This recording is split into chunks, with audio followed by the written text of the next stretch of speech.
Neurologist Oliver Sacks spent his career documenting the bizarre ways the human brain processes music. His book, Musicophilia, compiles 40 years of these clinical observations.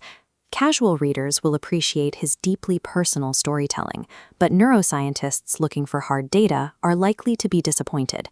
The core problem is that Sacks prioritizes narrative over scientific rigor, repeatedly failing to explore the deeper neurological implications of his own case studies. Where the book succeeds is in detailing incredibly specific, isolated music brain disorders.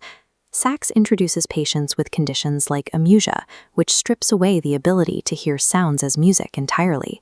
This diagram illustrates a more complex disorder called dysharmonia. Here, a patient's ability to perceive melody remains completely intact, while their ability to process harmony simply fades away.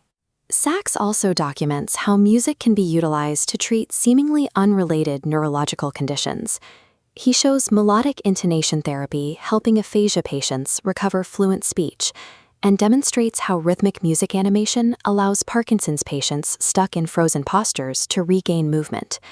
These clinical interventions work, but scientists still cannot explain the exact neurological mechanisms making them effective.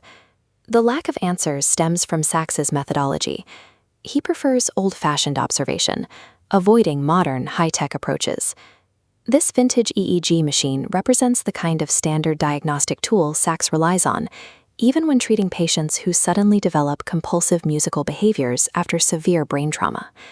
By declining to use far more sensitive, contemporary neuroimaging techniques, he actively limits the medical community's ability to find root causes.